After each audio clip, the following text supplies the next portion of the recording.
Hello વિદ્યાર્થી મિત્રો, સ્વાગત છે તમારું શ્રી બાલકૃષ્ણ સ્કૂલ દ્વારા આયોજિત ઓનલાઈન વિડીયો લેક્ચર્સમાં. આપણે વાણિજ્ય વ્યવસ્થા વિષય ભણવાના છીએ, જેના પહેલા પ્રકરણની શરૂઆત આપણે ગયા લેક્ચરમાં કરી હતી. તો ચલો હવે આગળ વધીએ. આપણું પહેલું પ્રકરણ હતું સંચાલનનું સ્વરૂપ અને મહત્ત્વ. એમાં આપણે પ્રસ્તાવના, સંચાલનનો અર્થ, તેની કુન્ઝન અને ઓડોનલ અને લિવિંગસ્ટનના મુજબ વ્યાખ્યા જોઈ, સંચાલનનો અર્થ સમજ્યા અને સંચાલનના સ્વરૂપ વિશે જાણકારી મેળવી. હવે આ લેક્ચરમાં આપણે સંચાલનના મહત્ત્વ વિશે જાણકારી મેળવવાની છે. તો ચલો જોઈએ. સંચાલનનું મહત્ત્વ. તો સૌથી પહેલાં તો જો સંચાલન વ્યવસ્થિત રીતે ન થઈ શકતું હોય તો કોઈ પણ ધંધાકીય એકમ સફળતા મેળવી શકે નહીં, નફો મેળવી શકે નહીં. તો સંચાલન કોઈ પણ ધંધાકીય એકમ, ભાગીદારી પેઢી, વ્યક્તિત્વ માલિકીની પેઢી કે કંપની સ્વરૂપ દરેકમાં સંચાલન ખૂબ જ જરૂરી છે. અને ગયા લેક્ચરમાં આપણે એ પણ જોઈ ગયા છે કે સંચાલન માત્ર ધંધાકીય એકમો માટે જ નહીં પરંતુ દરેક ક્ષેત્રમાં જરૂરી છે. તો સંચાલનનું મહત્ત્વ. તો પહેલો પોઈન્ટ છે, કોઈ પણ ક્ષેત્રની સફળતા કે નિષ્ફળતાનો આધાર કોના પર રહેલો છે? સંચાલન પર. તો સંચાલનનું ખૂબ જ મહત્ત્વ છે, કારણ કે ધંધાકીય એકમ કે કોઈ પણ ક્ષેત્ર સફળ થશે કે નિષ્ફળ થશે એનો આધાર એના સંચાલન ઉપર રહેલો હોય છે. જો સાધનો આધુનિક હોય અને પૂરતા પ્રમાણમાં ઉપલબ્ધ પણ હોય, પણ જો સંચાલન ન હોય તો સાધનોનો ઉપયોગ થઈ શકે નહીં. જો કોઈ કંપની પાસે સાધનો પૂરતા પ્રમાણમાં હોય અને સાધનો આધુનિક પણ હોય, જૂની મશીનરીઓ ન હોય, આધુનિક મશીનરીઓ હોય, પણ જો એ ચલાવવા માટે માનવબળનું સંચાલન, દોરવણી, અંકુશ, વ્યવસ્થાતંત્ર ન હોય તો એ સંચાલન વ્યવસ્થિત ન હોવાથી ધંધાકીય એકમ સફળ નીવડશે નહીં. કર્મચારી વ્યવસ્થા ઉત્તમ હોય પણ સંચાલન ન હોય તો એકમ નિષ્ફળ નીવડે. જો કોઈ ધંધાકીય એકમ પાસે કર્મચારીઓ પૂરતા પ્રમાણમાં ઉપલબ્ધ હોય, કર્મચારીઓ પણ હોય, સ્ટાફ પૂરેપૂરો હોય, પણ જો એ કર્મચારીઓને પોતાના કાર્યનું સંચાલન કઈ રીતે કરવાનું છે, એમને એમના કાર્યોની સોંપણી, દોરવણી, અંકુશ જો ન હોય તો સંચાલન ન થાય અને એના લીધે ધંધાકીય એકમ સફળ નીવડશે નહીં. તો આપણે સંચાલનના મહત્ત્વના થોડા મુદ્દાઓ જોવાના છે. તો પહેલાં આપણે એ મુદ્દાઓ પર નજર કરી લઈએ. સંચાલનના મહત્ત્વના મુદ્દા. તો પહેલું છે દરેક ક્ષેત્રમાં જરૂરી. સંચાલન દરેક ક્ષેત્રમાં જરૂરી છે. એના પછી સંચાલનમાં જે કોઈ પણ સાધનો હોય ધંધાકીય એકમના, એનો ઇષ્ટતમ ઉપયોગ થતો હોવો જોઈએ. ત્રીજું છે ધ્યેય સિદ્ધિ. ધંધાકીય એકમના ધ્યેયોની સિદ્ધિ સંચાલન દ્વારા શક્ય બને. ધંધાની સફળતા માટે સંચાલન ઉપયોગી હોય. રોજગારીની તકોમાં વધારો કરે. જો ધંધાકીય એકમ નફો કરશે તો નવી રોજગારીની તકોનું સર્જન પણ કરી શકશે, જેના લીધે બેરોજગારી ઘટે. જો સંચાલન વ્યવસ્થિત રીતે થતું હોય તો ધંધાકીય એકમ નફો વધારે મેળવી શકે છે, જેનાથી ધંધાકીય એકમના નફામાં વૃદ્ધિ થાય. એ પછી સામાજિક લાભ. ધંધાકીય એકમ સમાજમાં રહીને જ કાર્યરત છે અને સમાજના હેતુઓ માટે જ કાર્યરત હોય છે, માટે સામાજિક લાભ વિશે જોઈશું. અને એ પછી લાસ્ટમાં જોઈશું રાષ્ટ્રીય હેતુ. તો ચલો આપણે દરેક પોઈન્ટને સવિસ્તાર સમજવાનો છે. તો આપણે પહેલા પોઈન્ટથી શરૂઆત કરીએ, દરેક ક્ષેત્રમાં જરૂરી. હવે સંચાલન દરેક ક્ષેત્રમાં જરૂરી છે, જે વિશે આપણે ગયા લેક્ચરમાં પણ જોઈ ગયા. તો માત્ર ઉદ્યોગ ધંધામાં જ નહીં પણ ધાર્મિક, સામાજિક, રાજકીય, શૈક્ષણિક, રમતગમત દરેકે દરેક ક્ષેત્રમાં સંચાલન હોવું ખૂબ જ જરૂરી છે. આપણે ગયા લેક્ચરમાં એક નાનકડા એક્ઝામ્પલ દ્વારા સમજ્યા હતા, આપણા સ્કૂલના ફંક્શનના ઉદાહરણ દ્વારા. તો એ જ રીતે કોઈ પણ ધાર્મિક કાર્ય હોય, સામાજિક, રાજકીય, શૈક્ષણિક કે રમતગમત દરેકે દરેક ક્ષેત્રમાં સંચાલન ખૂબ જ જરૂરી હોય છે. આપણે એક ક્રિકેટની ગેમ કરવી હોય તો પણ આપણે બધાને એકબીજાને કાર્યની સોંપણી કરવી પડે છે અને કઈ રીતે ગેમ રમશું, ક્યાં રમશું, કઈ રીતે, કોણ અમ્પાયર હશે, ટીમ નક્કી કરવી, ટીમના લીડર, કેપ્ટન નક્કી કરવા, આ બધું પણ કરવું પડે છે. તો એક નાનકડી રમત માટે પણ સંચાલન જરૂરી હોય, તો ધંધાકીય એકમોને ચલાવવા માટે તો સંચાલન જરૂરી હોય જ ને. આયોજન, વ્યવસ્થાતંત્ર, દોરવણી, અંકુશ વગેરે જરૂરી. આ બધા શું છે? સંચાલનના કાર્યો છે. આયોજન, વ્યવસ્થાતંત્ર, દોરવણી, અંકુશ આ બધા સંચાલનના કાર્યો છે. એ હોવા જરૂરી છે, જેના વગર સંચાલન થઈ શકતું નથી. તો પહેલો પોઈન્ટ આપણો છે દરેક ક્ષેત્રમાં જરૂરી છે સંચાલન.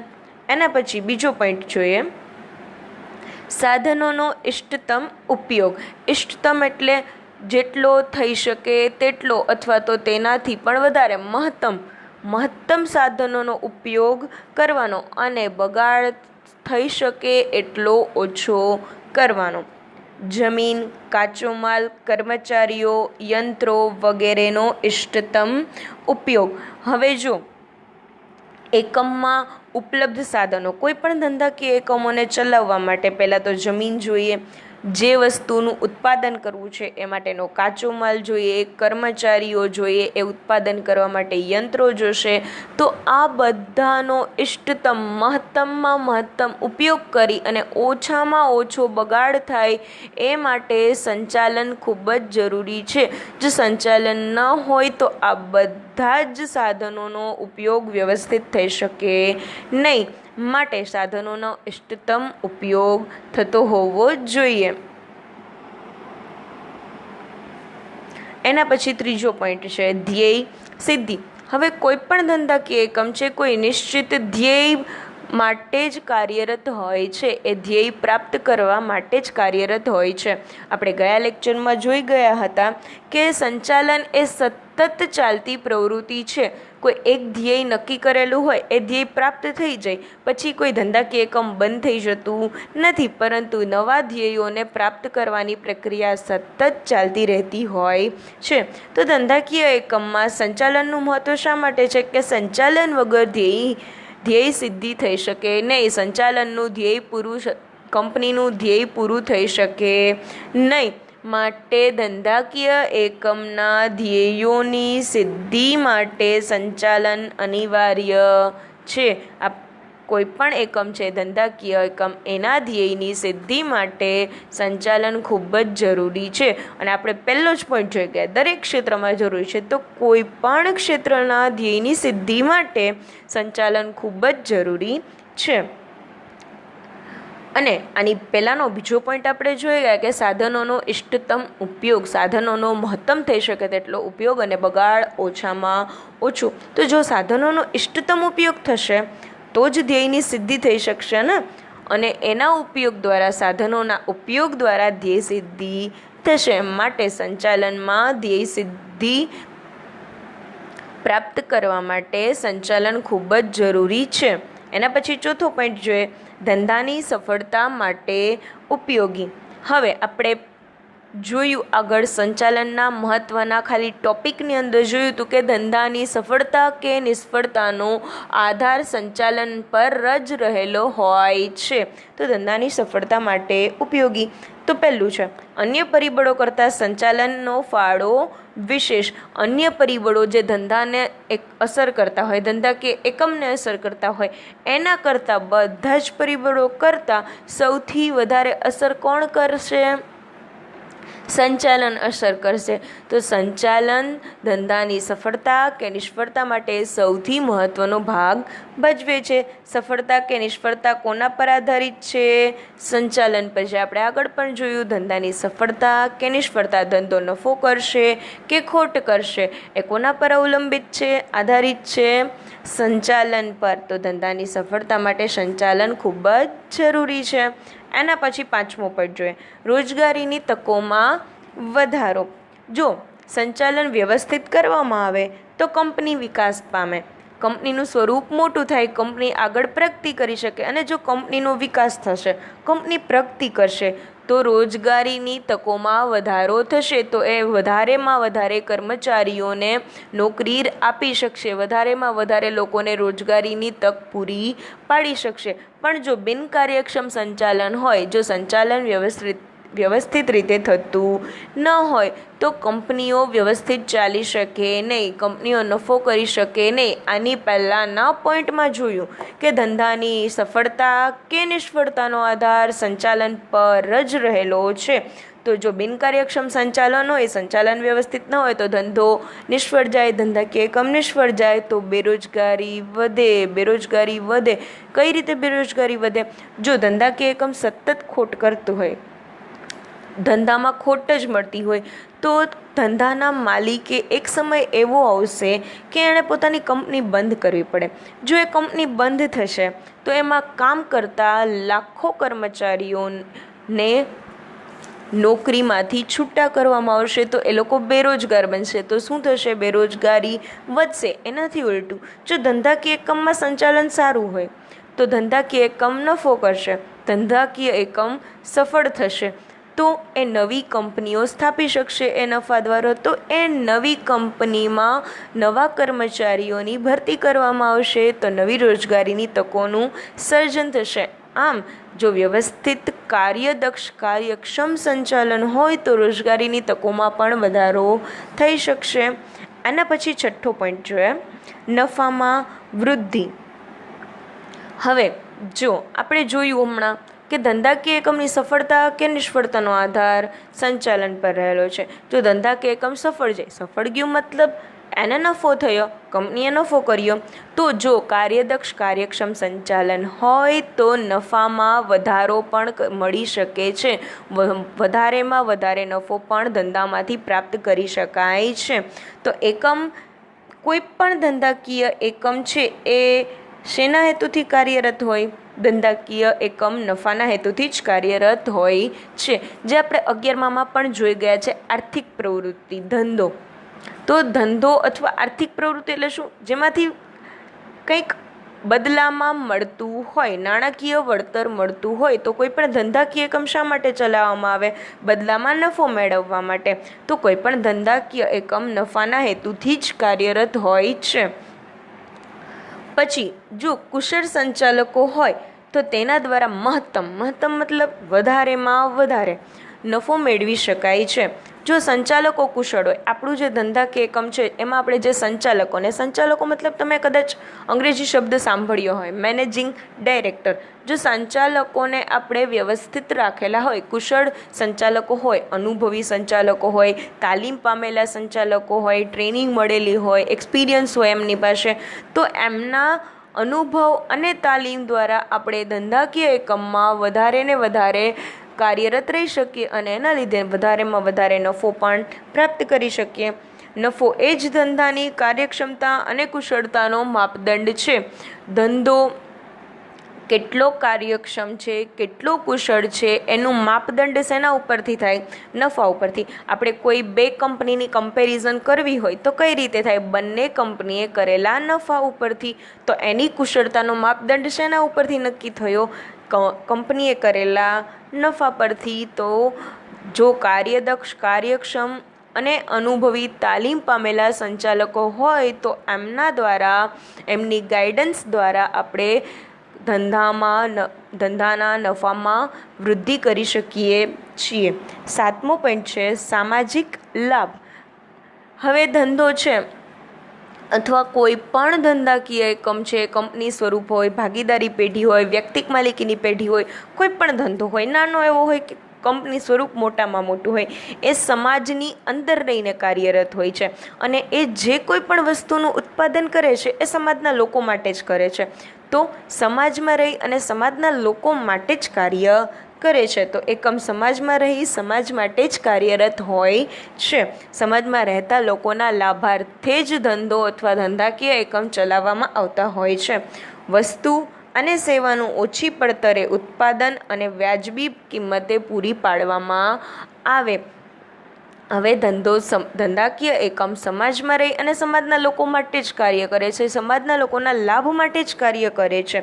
તો અમુક વસ્તુઓ એવી હોય જેનું ઓછી પડતરે ઓછી કિંમતે ઉત્પાદન કરવામાં આવે અને વ્યાજબી કિંમતે લોકોને પૂરી પાડવામાં આવે. તો આ થયો એનો સામાજિક લાભ. એના પછી છેલ્લો પોઈન્ટ આપણે જોઈએ, રાષ્ટ્રીય હેતુ.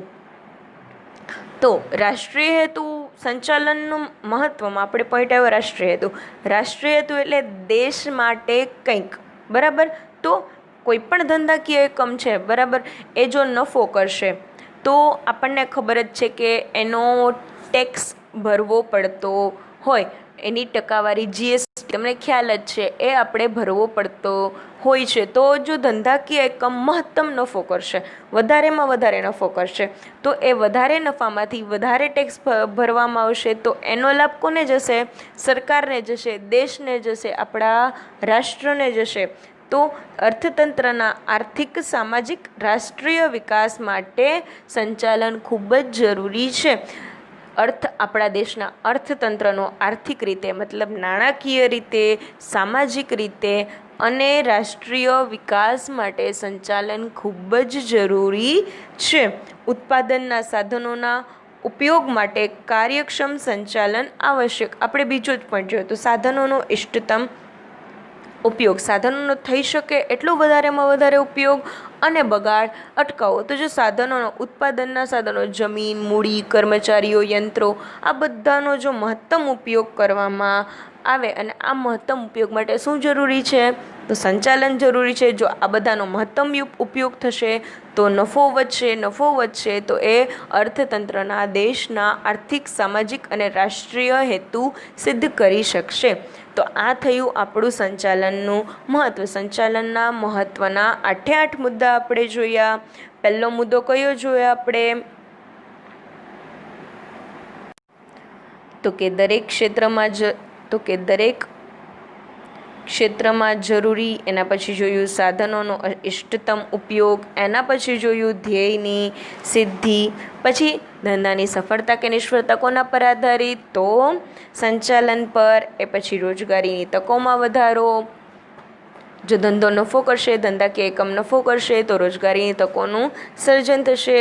એના પછી જોયું નફામાં વૃદ્ધિ. મહત્તમ નફો સંચાલન દ્વારા મેળવી શકાય છે. સામાજિક લાભ.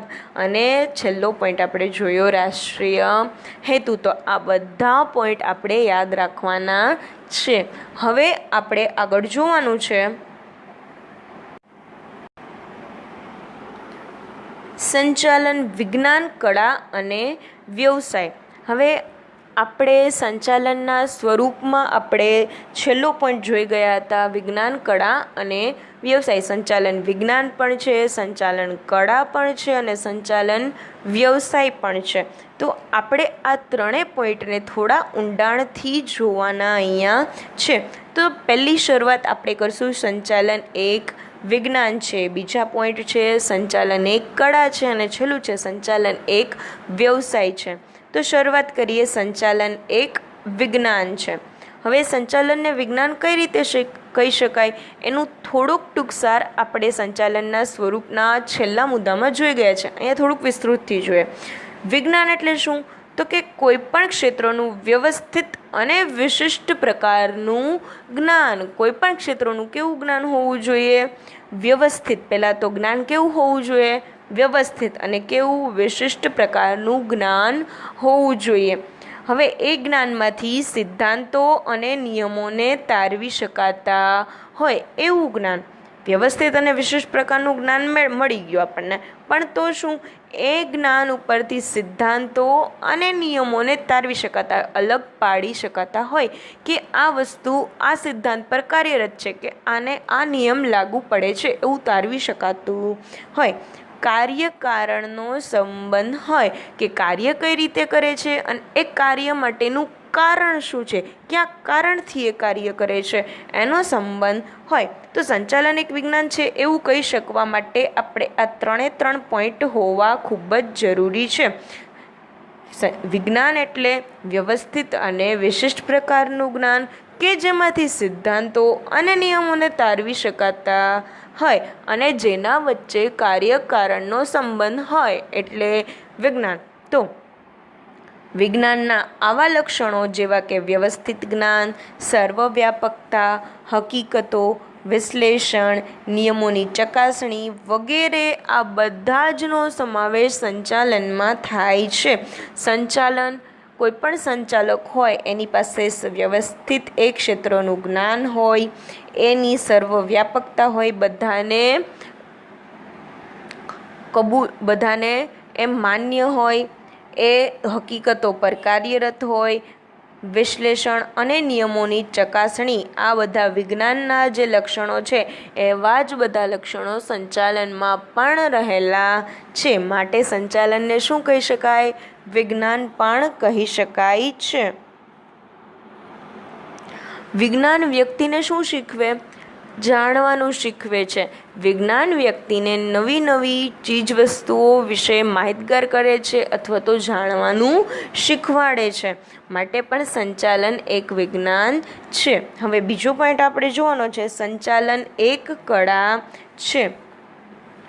તો કળા એટલે શું? કળા એટલે કાર્ય કરવામાં વ્યક્તિનું કૌશલ્ય કે નિપુણતા. કળા એટલે કાર્ય કરવામાં, કોઈ પણ કાર્ય કરવામાં જે વ્યક્તિ કાર્ય કરતું હોય એનામાં એક કાર્ય કરવા માટેની કૌશલ્યતા અને નિપુણતા. એ કાર્ય કરવામાં એ નિપુણ એટલે કે હોશિયાર હોવો જોઈએ, એની પાસે પૂરતું જ્ઞાન હોવું જોઈએ. સૈદ્ધાંતિક જ્ઞાન વ્યક્તિ પાસે હોવું જરૂરી છે. હવે વ્યક્તિ પાસે સૈદ્ધાંતિક જ્ઞાન મતલબ કે આપણે પહેલાં જ જોયું કે વિજ્ઞાનની જેમ સંચાલન પણ અમુક સિદ્ધાંતો અને નિયમો પર કાર્ય કરતું હોય છે. તો જે સંચાલક છે એની પાસે એ કાર્ય કયા સિદ્ધાંત પર કાર્ય કરે છે અથવા તો કાર્ય કઈ રીતે કયા સિદ્ધાંતથી કરવાનું છે એ માટેનું સૈદ્ધાંતિક જ્ઞાન વ્યક્તિ પાસે હોવું જરૂરી છે. હવે માત્ર જો આપણી પાસે ચોપડીનું જ્ઞાન હોય, સૈદ્ધાંતિક જ્ઞાન હોય તો શું વ્યવસ્થિત સંચાલન થઈ શકે? ન થઈ શકે. એ વસ્તુ માટે અનુભવ હોવો જરૂરી છે, જે આપણે સંચાલનના મહત્ત્વના મુદ્દામાં જોઈ ગયા કે અનુભવી અને તાલીમબદ્ધ સંચાલક હોય તો ધંધાની સફળતા એના પર આધાર રાખી શકે છે. તો જે સંચાલક હોય એ પોતાની વ્યક્તિગત સૂઝ, બુદ્ધિચાતુર્ય અને કુનેહ સંચાલકમાં હોવા જરૂરી છે અને આ બધું સંચાલકમાં હોય છે. માટે સંચાલનને શું કહી શકાય? કળા પણ કહી શકાય. હવે જે કાર્ય કરવાનું છે એનું ટેકનિકલ જ્ઞાન ખૂબ જ જરૂરી છે કે એ કાર્યને કઈ રીતે અમલમાં મૂકવાનું છે એ માટેનું ટેકનિકલ જ્ઞાન પણ સંચાલકમાં હોવું ખૂબ જરૂરી છે.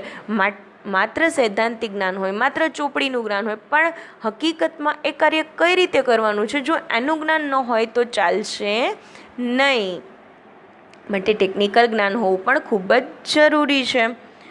હવે સંચાલન એ વિજ્ઞાન અને કળાનો સમન્વય છે. સંચાલન એ માત્ર ના તો વિજ્ઞાન છે અને ના તો કળા છે. સંચાલન એ વિજ્ઞાન અને કળા બંનેનો સમન્વય છે. હવે આપણે છેલ્લું જોવાનું છે, સંચાલન એક વ્યવસાય છે. સંચાલનને વ્યવસાય કઈ રીતે કહી શકાય? તો કોઈપણ ક્ષેત્રનું વિશિષ્ટ જ્ઞાન પ્રાપ્ત કરીને તે જ્ઞાનનો લાભ સમાજને આપવામાં આવે અને બદલામાં ફી મેળવવામાં આવે એ પ્રવૃત્તિને વ્યવસાય કહે છે. આપણે 11મા ધોરણમાં જોઈ ગયા છીએ પહેલા જ પાઠની અંદર. વ્યવસાય કોને કહેવાય? આ વ્યવસાયની વ્યાખ્યા થઈ. કોઈ પણ ક્ષેત્રનું, તમે જે ક્ષેત્રમાં હોવ તે ક્ષેત્રનું વિશિષ્ટ જ્ઞાન પ્રાપ્ત કરવામાં આવે અને એ જ્ઞાનનો લાભ સમાજને આપવામાં આવે. હવે આપણે આપણા જ્ઞાનનો લાભ સમાજને આપ્યો તો આપણે એના બદલામાં સમાજ પાસેથી કંઈક લેશું. વ્યવસાય શું છે? આર્થિક પ્રવૃત્તિ. તો આર્થિક પ્રવૃત્તિ નાણાકીય વળતર અથવા તો કોઈ લાભ મેળવવાના હેતુથી જ કરવામાં આવે. જો આવો હેતુ ન હોય તો એ બિનઆર્થિક પ્રવૃત્તિ થઈ જાય. તો વ્યવસાય તો આર્થિક પ્રવૃત્તિ છે. તો બદલામાં ફી મેળવવામાં આવે એ પ્રવૃત્તિને વ્યવસાય કહે છે. કોઈપણ ક્ષેત્રનું વિશિષ્ટ જ્ઞાન મેળવવામાં આવે, એ જ્ઞાનનો લાભ સમાજને આપવામાં આવે અને એના બદલામાં સમાજ પાસેથી ફી મેળવવામાં આવે તેને વ્યવસાય કહે છે. જેમ કે ડૉક્ટર, વકીલ, એન્જિનિયર, CA, ચાર્ટર્ડ એકાઉન્ટન્ટ વગેરે આ બધા વ્યક્તિઓ વ્યવસાયી વ્યક્તિઓ છે. સંચાલન એક વ્યવસાય. હવે સંચાલન એક વ્યવસાય તરીકે તેમાં અમુક લાક્ષણિકતાઓ રહેલી છે, એના આપણે મુદ્દા પહેલાં જોઈ લઈએ. વિશિષ્ટ પ્રકારના જ્ઞાનની જરૂર. આપણે વ્યવસાયની વ્યાખ્યામાં જ જોઈ ગયા કે વિશિષ્ટ પ્રકારના જ્ઞાનની જરૂર હોય. હવે એ જ્ઞાનમાં વૃદ્ધિ, જ્ઞાનમાં વધારો અને એના સિવાય સંશોધન, વ્યવસાયી મંડળો, આચાર સંહિતાનું પાલન અને નૈતિક જવાબદારી. આ શું થઈ? સંચાલન એક વ્યવસાય છે પણ એની લાક્ષણિકતાઓ છે. તો આ દરેક લાક્ષણિકતાઓને આપણે વિસ્તૃતમાં જોઈ લઈએ. પહેલો પોઈન્ટ છે વિશિષ્ટ પ્રકારના જ્ઞાનની જરૂર. સંચાલન વ્યવસાય છે પણ એના માટે વ્યવસાયની વ્યાખ્યામાં જ જોઈ ગયા કે વ્યવસાયની અંદર જે ક્ષેત્રમાં તમે હો એ ક્ષેત્રનું વિશિષ્ટ જ્ઞાન હોવું જરૂરી છે. તો જેવું કાર્ય એવું જ્ઞાન હોય તો કાર્યના પ્રકાર પ્રમાણે જ્ઞાન જરૂરી છે. તમારો કાર્યનો પ્રકાર શું છે, તમારે કયું કાર્ય કરવાનું છે એના પ્રમાણે તમારું જ્ઞાન હોવું જોઈએ. જો તમે ડૉક્ટરને એમ કહો કે આ ફ્રીજ રિપેર કરવાનું કામ તમારે કરવાનું છે તો એ શું કરી શકે? અથવા તો તમે એક એન્જિનિયરને બોલાવીને કહો કે આ દર્દીની સારવાર તમારે કરવાની છે તો શું એ કરી શકે? નહીં, કારણ કે દરેક ક્ષેત્રનું જ્ઞાન અલગ અલગ હોય છે. જે એ જ વ્યક્તિ કરી શકે જેનામાં એક ક્ષેત્રનું વિશિષ્ટ જ્ઞાન હોય. તો એના અમુક ઉદાહરણ તરીકે વકીલ હોય તો વકીલાત માટે LLBની ડિગ્રી જરૂરી છે. LLB કરેલું હોવું જોઈએ, એનું જ્ઞાન એને હોવું જોઈએ વકીલાતનું. ડૉક્ટર હોય તો MBBS, MD, MS આ બધાની ડિગ્રી એની પાસે હોવી ખૂબ જ જરૂરી છે અને એક ક્ષેત્રનું જ્ઞાન હોવું જરૂરી છે. સંચાલક તરીકે કઈ ડિગ્રી જોઈએ આપણે? BBA અથવા તો MBA, bachelor of business administration અને માસ્ટર ઓફ બિઝનેસ એડમિનિસ્ટ્રેશન આ ડિગ્રી હોય એ વ્યક્તિ સંચાલક તરીકેનું કાર્ય કરી શકે. તો જે ક્ષેત્રમાં છે એ માટેનું વિશિષ્ટ જ્ઞાન હોવું જરૂરી છે. એના પછી બીજો પોઈન્ટ છે જ્ઞાનમાં વૃદ્ધિ અને સંશોધન. તો આપણે સંચાલનના મહત્ત્વમાં જોઈ ગયા કે સંચાલક અનુભવી અને તાલીમબદ્ધ હોય તો એ પોતાના અનુભવ અને તાલીમ ટ્રેનિંગથી બધા કર્મચારીઓને યોગ્ય દોરવણી આપી શકે છે અને યોગ્ય રીતે ધંધાકીય એકમનો વિકાસ કરી શકે છે અને જેના લીધે શું થશે? નફામાં વૃદ્ધિ. તો અનુભવ અને તાલીમ ખૂબ જ જરૂરી. તો સંચાલકને પોતાને જે ક્ષેત્રમાં હોય એ ક્ષેત્રનો અનુભવ હોવો જોઈએ અને તાલીમ પામેલો હોવો જોઈએ. તો જ એ સંચાલક સફળતાપૂર્વક ધંધાકીય એકમનો કારભાર સંભાળી શકશે. એકમની વૃદ્ધિ અને સંશોધન કાર્ય થાય. જો સંચાલક પોતે વ્યવસ્થિત રીતે વિશિષ્ટ પ્રકારનું જ્ઞાન પામેલો હોય, અનુભવી હોય, તાલીમબદ્ધ હોય તો એકમને ધંધાકીય એકમની વૃદ્ધિ કરશે, ધંધાકીય એકમના નફામાં વધારો કરી શકશે, ધંધાકીય એકમને સફળ બનાવશે અને અલગ અલગ પ્રકારે સંશોધન કાર્ય, નવી રીતો, મેથડોનું સંશોધન કાર્ય પણ કરી શકશે. એના પછીનો પોઈન્ટ છે વ્યવસાયી મંડળો. અત્યારના આધુનિક યુગમાં આપણને ખ્યાલ જ છે કે બધાના એસોસિએશન્સ હોય, જે કોઈ પણ હોય, સ્ટુડન્ટ્સ એસોસિએશન, પેરેન્ટ્સ એસોસિએશન, કોઈ બી ક્ષેત્રમાં જાઓ, રમતગમતના હોય, બધાના અલગ અલગ એસોસિએશન્સ હોય. ક્રિકેટનું અલગ એસોસિએશન, કબડ્ડીનું ટુર્નામેન્ટ માટેના અલગ એસોસિએશન, ટીચર્સનું અલગ, બધા ક્ષેત્રમાં એસોસિએશન્સ મતલબ મંડળો હોય છે. તો સંચાલનનું શિક્ષણ અને તાલીમ આપવા માટે હવે સંચાલક છે એ શું છે? વ્યવસાયી વ્યક્તિ કહેવાય. બરાબર. તો એને કયું મંડળ લાગુ પડે? વ્યવસાયી મંડળો લાગુ પડે. તો સંચાલનનું શિક્ષણ અને તાલીમ આપવા માટે આધુનિક સમયમાં વ્યવસાયી મંડળોની સ્થાપના કરવામાં આવી છે, જે આ વિશે પૂરતું જ્ઞાન આપે છે. તો ભારતમાં એવી કઈ સંસ્થા છે? આઈઆઈએમ મતલબ ઇન્ડિયન ઇન્સ્ટિટ્યૂટ ઓફ મેનેજમેન્ટ. સંચાલનનું ઉચ્ચતમ જ્ઞાન આપવા માટેની ભારતની સંસ્થા છે IIM, Indian institute of management. અને જો આ સંસ્થામાંથી મેનેજમેન્ટનું સંચાલનનું જ્ઞાન પ્રાપ્ત કરેલું હોય તો એ વ્યક્તિ સંચાલનના કાર્યમાં પાછી પડી શકે નહીં. આ સંસ્થા રાષ્ટ્રીય અને આંતરરાષ્ટ્રીય કક્ષાએ કાર્યરત છે. આઈઆઈએમ ભારતની આ સંસ્થા ઇન્ડિયન ઇન્સ્ટિટ્યૂટ ઓફ મેનેજમેન્ટ માત્ર રાષ્ટ્રીય કક્ષાએ નહીં પરંતુ આંતરરાષ્ટ્રીય કક્ષાએ પણ કાર્યરત છે. હવે એના પછીનું આપણે જોઈએ ચોથો પોઈન્ટ, આચારસંહિતાનું પાલન. દરેક ધંધાકીય એકમ હોય એના અમુક કાયદા, નીતિ નિયમો પોતપોતાના અલગ અલગ હોય છે. તો દરેક ધંધાકીય એકમની આચારસંહિતા, કાયદા, કાનૂન, નિયમો અલગ અલગ હોય અને એમાં કાર્ય કરતા કર્મચારીઓએ એ કાયદા, કાનૂન, આચારસંહિતાનું પાલન કરવું ફરજિયાત હોય છે. તો દરેક મંડળની શું હોય? આચારસંહિતા અલગ અલગ હોય. હવે ડૉક્ટર્સનું એસોસિએશન હોય, બરાબર, તો એ લોકોના આચારસંહિતા અલગ અલગ હોય. ટીચર્સનું હોય તો એની અલગ હોય. સ્પોર્ટ્સનું એસોસિએશન હોય તો એના કાયદા કાનૂન અલગ અલગ હોય. તો તમે જે વ્યવસાય સાથે સંકળાયેલા છો એની આચારસંહિતા અલગ અલગ હોય અને એ આચારસંહિતાનું પાલન કરવું દરેક વ્યક્તિ માટે ફરજિયાત હોય છે, જેની સાથે સંકળાયેલા હોય, જેનું દરેક સભ્યોએ પાલન કરવું ફરજિયાત છે. એના પછી લાસ્ટ પોઈન્ટ, નૈતિક જવાબદારી. વ્યવસાયી વ્યક્તિ. હવે વ્યવસાયી વ્યક્તિમાં આપણે એક ડૉક્ટરનું ઉદાહરણ લઈએ, બરાબર. તો ડૉક્ટર પાસે આપણે જઈએ ક્યારે? જ્યારે આપણે બીમાર પડીએ, બરાબર છે ને. તો આપણે બીમાર પડીએ તો આપણો યોગ્ય ઈલાજ કરવો એ ડૉક્ટરની ફરજ કહેવાય, બરાબર. તો એની નૈતિક જવાબદારી કહેવાય કે એ દર્દીનો વ્યવસ્થિત ઈલાજ કરે અને એને કોઈ પણ રીતે ખોટો ડર બતાવી એની પાસેથી વધારે ફી અથવા તો નાણાં મેળવવાનું કરે નહીં. આ એની નૈતિક જવાબદારી કહેવાય. એ જ રીતે જો ચાર્ટર્ડ એકાઉન્ટન્ટ હોય તો એ આખી પેઢીના આખી કંપનીના હિસાબો રાખતો હોય તો એ હિસાબી માહિતીને અન્ય કંપનીઓને કહેવી નહીં, અન્ય કંપનીથી ગુપ્ત રાખવી, એ એની નૈતિક જવાબદારી કહેવાય. તો તમે જે ક્ષેત્રમાં હોવ એ પ્રમાણે નૈતિક જવાબદારીઓ તમારી અલગ હોય. તો વ્યવસાયમાં નૈતિક જવાબદારી મહત્ત્વપૂર્ણ હોય છે. જે ક્ષેત્રમાં તમે છો એ ક્ષેત્રને ડેડિકેટેડ રહેવું, એ ક્ષેત્ર માટે જ કાર્યરત રહેવું એ તમારી નૈતિક જવાબદારી કહેવાય અને એ સંચાલનમાં મહત્ત્વપૂર્ણ ભાગ ભજવે છે. વ્યવસાય પ્રત્યે નિષ્ઠાવાન રહી નૈતિક જવાબદારી બજાવવી. જે વ્યવસાયમાં તમે છો એના માટે નિષ્ઠાવાન રહેવાનું, વ્યવસાય પ્રત્યે નિષ્ઠા રાખવી અને ક્યારેય ખોટું કાર્ય કરવું નહીં, એ નૈતિક જવાબદારી એક વ્યવસાયી તરીકે થઈ જાય, જે આપણે ડૉક્ટરના ઉદાહરણ દ્વારા સમજ્યા.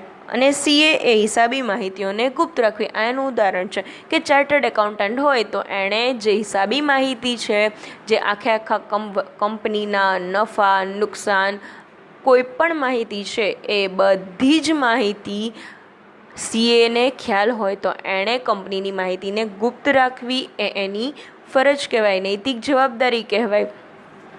તો આ થયા સંચાલનના એક વ્યવસાય તરીકેની લાક્ષણિકતાઓ.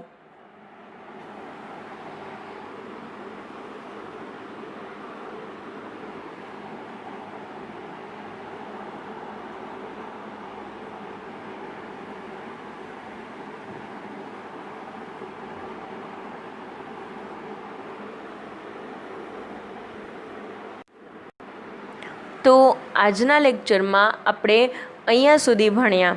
આજના લેક્ચરમાં આપણે શું જોયું? સંચાલનનું મહત્ત્વ, સંચાલનના મહત્ત્વના 8 મુદ્દાને આપણે વિસ્તૃત સ્વરૂપમાં જોયા. પછી સંચાલન વિજ્ઞાન છે, કળા છે અને સંચાલન વ્યવસાય પણ છે, એના વિશે માહિતી મેળવી. સંચાલન વિજ્ઞાનને વિસ્તૃત સ્વરૂપે જોયું, સંચાલન કળાને વિસ્તૃત સ્વરૂપે જોયું, સંચાલન એક વ્યવસાય છે આને વિસ્તૃત સ્વરૂપે જોયું અને એની 5 લાક્ષણિકતાઓને પણ આપણે વિસ્તૃત સ્વરૂપમાં સમજ્યા છીએ. તો આવતા લેક્ચરની અંદર આપણે સંચાલનની વિવિધ સપાટીઓ વિશે જાણકારી મેળવવાની છે. એ બધી જ સપાટીઓ વચ્ચેના તફાવતના મુદ્દાઓ વિશે પણ ભણવાનું છે. તો આજના લેક્ચરમાં આપણે અહીંયા સુધી રાખીએ.